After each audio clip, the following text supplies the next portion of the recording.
I was taking the cheapest motorbike that you could buy in Vietnam that had a rich history of breaking down and falling apart through the northern mountains of Vietnam, through the Ha Giang Loop.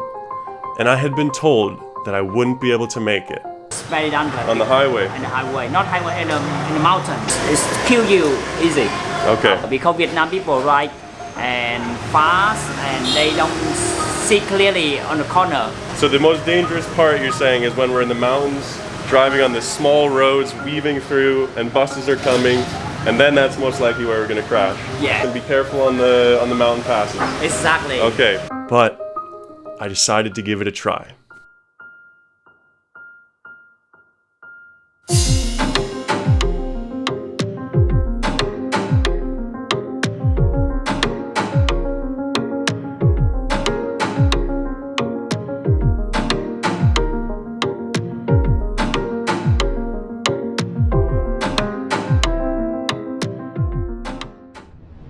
For those of you that don't know, the Ha Giang Loop has been a famous part of Vietnam for many, many years. Tourists from all over the world come to ride through these beautiful mountain passes, and I was one of them. I had wanted to take this trip. Now, I had spent over the last 20 days riding through Vietnam from the south all the way to the north to get to the Ha Giang Loop. And in those 20 days, I'd had many, many problems and issues come up with my bike. It had fallen apart in numerous occasions and left me stranded in some of the most extreme places.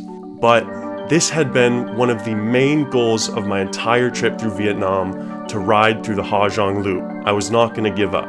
The goal was to make it through the entire Ha Giang Loop without having to quit or give up on my bike and take a bus down. And that is what I tried to do. I know I sound really confident right now, but not even a day before I got to the Ha Giang Loop, already disaster struck on my motorbike. Now the suspension's broke. And I've only got a week left of the trip, and I'm just about to do the beautiful Ha Giang Loop. You can see both the suspension coils and casings came off. Both of the suspensions just popped out. So at least it didn't happen on the road, but man, this thing has been rough on me. But we've got no suspension, so we're gonna have to see if we can get it repaired. I'm worried about how much it's gonna cost. I feel like it's gonna be quite expensive to get it all done. I'm feeling real deflated right now. It's just been so many things wrong with this bike. At the time, I saw this as maybe a total catastrophe. But when I think about it, if I had lost my suspension while I was on the Ha Giang Loop, that would have surely spelled disaster for me, and I wouldn't have been able to make it through. So luckily, this kind mechanic went ahead and fixed my suspension for an amount that was so much cheaper than I had originally thought it would be. While I had thought I would have had to spend hundreds of dollars trying to fix my suspension on the bike, it only ended up costing me about $8. The next day, I packed up, I prepared myself, and I began to take off for the Ha Giang Loop. I wanted to try to get through all the passes, through up those steep mountains, those narrow winding roads. I wanted to make it through without any more issues. But I wasn't sure if I could without any help. And the thing about the mountains is that there's almost no repair sites along the way. And this was going to be an issue for me, because historically, my motorbike had broken down almost every single day. So I needed to find a way that I could get to the next destination safely. Luckily, I learned pretty quickly that there are other large group of motorcyclists taking this tour, guided by Vietnamese people that knew the routes, that knew the roads, that knew how to drive on these roads, so that in case anything went wrong, maybe there was someone there that could help me. And so I began the trip.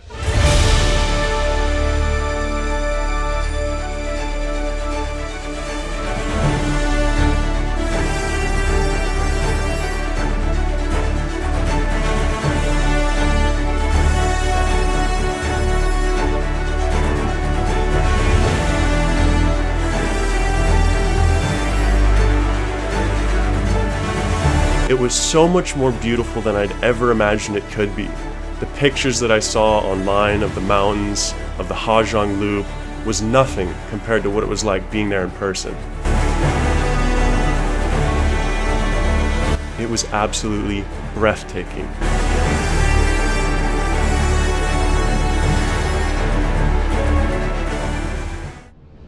The first day went quite smoothly. I passed large groups of other tourists riding motorbike, and I soon learned that each night these groups would stop at homestays. Homestays are these awesome ways that Vietnamese house the motorcyclists. It's essentially these beautiful built-out hotels, hostels, whatever you might call them, that house many, many people in an open-floor room, beds lined up. You slept side by side with the other people doing the motorbike trip. And the first night was where I met some of the friends that helped me throughout the whole trip.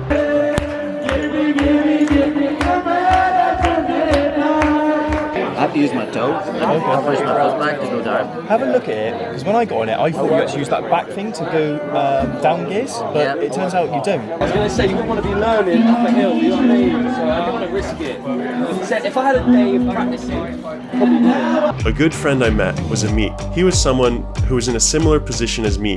He was doing the Ha Giang Loop alone as well. And so me and him made this kind of pact, this unspoken friendship that we would both be helping each other throughout the trip. We had both wanted to do the trip solo, but we were both much more confident and happy knowing that me and him would be there for each other if anything went wrong. And so from that first night when we met, we agreed that we would meet up each evening to see how each other was doing. In his case, he had a very good bike, but he hadn't had the almost month of experience of riding that I had, whereas I had all the experience, but the worst motorbike. So where I could help him out with the motorbiking part, he could help me out in case anything went wrong with my bike. And from there, I continued on with my adventure. The further and further into the mountains we got, the further and further away from any type of help we became. And it wasn't very far into the trip when the first major issue with my motorbike happened.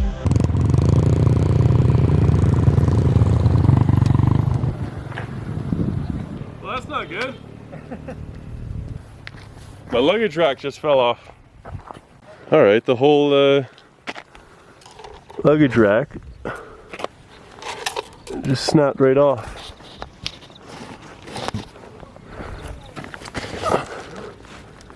The whole thing. We got a new looking bike. Jeez, we're really going on the struggle on this one.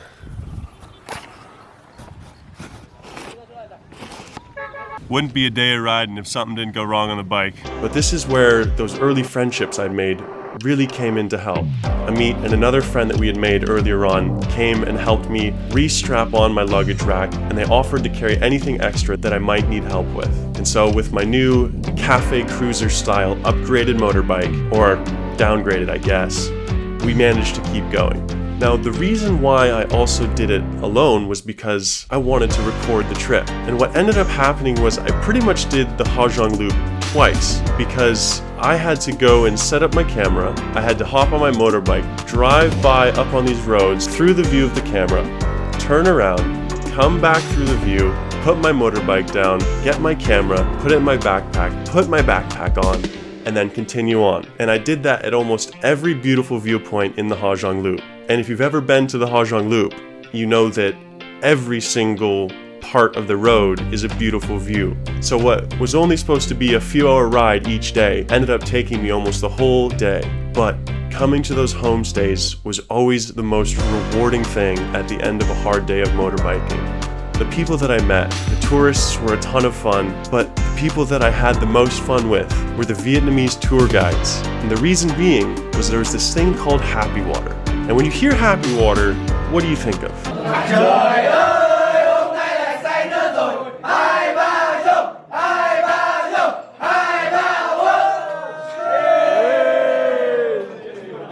So every single night at these homestays, we would drink happy water with the Vietnamese tour guides. And they always seemed to drink the most amount of happy water. But unlike them, we always felt the worst hangover, because the next day they had tourists, they had passengers on the back of their motorbikes, and they still had the biggest smiles and still rode the hardest out of everybody else. Now, I don't know if there was magic in their happy water that I didn't have, but for some reason, they just didn't know that hangovers existed. So each day we continued riding and riding and riding, and for a couple days went by with no issues, and I started to get this feeling. I started to get this feeling that something might go wrong. It hadn't been more than 2 days on this trip where I hadn't had something break down or an issue go wrong in my motorbike. And I was thinking, there's no way that I can go another few days without something breaking down. In the back of my head, I heard those stories that Pao had told me, the research that I'd done into the Ha Giang Loop, and you hear those stories of the tourists that don't make it through, the unfortunate crashes or collisions or motorbikes breaking down that they don't make it through the Ha Giang Loop. that was in the back of my mind when things were going smoothly, too smoothly. But instead of my motorbike breaking down, something else happened. It had happened when I was going through Boa Lac, towards the very end of the Ha Giang Loop. I had been going through the Ha Giang Loop for many days with no issues, enjoying the stunning, beautiful views, setting up my camera, taking videos, driving by, getting my camera, and leaving. But what happened in Boa Lac was I'd set up my camera, I'd driven by, I'd come back, I'd put my camera in my backpack, but I left my backpack on the side of the road and kept going. And it wasn't until 30 minutes later when I saw another view to stop and record that I realized I didn't have my backpack. I didn't have my camera, I didn't have my passport, I didn't have my laptop. It has all been left in my backpack. And so freaking out, I turned around and booked it as fast as I could through the pass, a half hour back to that one point where I'd stopped. And when I got there, the backpack wasn't there. I thought I was done for. All the footage, all of my valuable things, my passport, I couldn't leave Vietnam without my passport. What was I going to do? So I went house to house to house. And like my trip through the far west of Vietnam where no one speaks English, I had learned how to communicate through hand signals, a few broken Vietnamese words here and there. I asked everybody, have you seen this backpack? I showed pictures of it, trying to find someone who might recognize it, who might be able to help me find it. The entire 30 days of recording this entire trip was going to be lost. And after many hours of searching, asking locals, trying to communicate through Google Translate, through hand signals, I couldn't find my backpack. And so defeated, I went back to the next homestay. And at this homestay, I showed up completely defeated. I talked to the owner of the homestay and I told her everything that had happened. I told her I'd lost my backpack, it had all of my valuables in it. There's no way I could complete this trip without getting it back. And almost immediately, she helped me. She hopped on Facebook. She put a post up on their local group with a picture of me, a picture of my passport, saying, if you find this backpack, contact us. And so there I sat. As the time ticked by, as it got darker and darker, the sun beginning to set, waiting to hear back. And right when I was about to give up, we got a message. Someone had taken my backpack and dropped it off at the police station. And this was a huge sigh of relief, but it also made me a little bit nervous because I hadn't run into the police a single time yet on this entire trip. And the only reason why I was nervous about seeing the police was because I didn't necessarily have the proper documentation for my motorbike. I was very worried that they would want to check my motorbike if I pulled up to it in the station, but I had to go to get my backpack. So I went to the station, sweating buckets, worried that they would confiscate my motorbike, and I showed up to the police station, and there at the police station, they had my backpack. At first, the police were very standoffish. They were very curious as to why I was in Boa Lac and why I had left my backpack on the side of the road. But after a bit of explaining, opening my laptop, showing pictures of me on the laptop, showing pictures of me on the camera, they agreed to give me my things back. And once that had all come to fruition, once they had told me it was okay to get my things, suddenly they became very nice. They were very excited to hear my stories of my travels through Vietnam, through the Ha Giang Loop, and they wanted to take pictures. Now, unfortunately, I tried to record some of these interactions, but as soon as I took out my camera to take pictures, it was all back to business. No more recording for me, I couldn't take any pictures with them. But somewhere in Boa Lac in Vietnam, there's a police station with probably 20 to 30 pictures of me with the different police officers in their station. So with that crisis averted, I was back on track. I could finish the Ha Giang Loop. And as if from some divine miracle, I made it all the way back to Hanoi with no more issues on my bike, not even a flat tire, not even a loud squeak. My motorbike made it all the way back to Hanoi. Maybe by this point, it had finally given up on being broken, and I'd fixed everything on that bike that possibly could have gone wrong.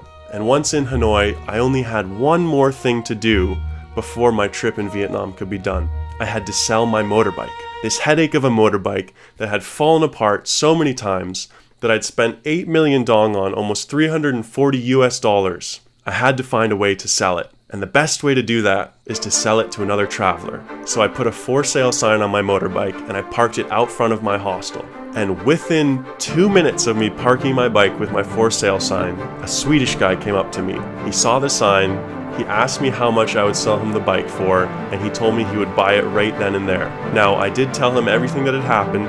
I did tell him what the bike had done to me, but I also shared some information with him. I shared him all the information of how much everything cost. I shared the information with him about everything that had been fixed on the bike, and I gave him a discounted price from what I had originally purchased it. I sold it to him for $315. And all in all, after all the repairs, after what I'd purchased it and what I'd sold it for, I managed to only have spent $65 total on the motorbike itself. And that is how I managed to travel all across Vietnam for only $700 in 30 days. I really appreciate everybody that watched this series. I hope you enjoyed it. If you enjoyed this, if you liked it, please subscribe, please like it, please comment anything that you want, because next week I'm releasing the Nepal documentary. And this is another trip I did, and I can't wait for you guys to see that as well.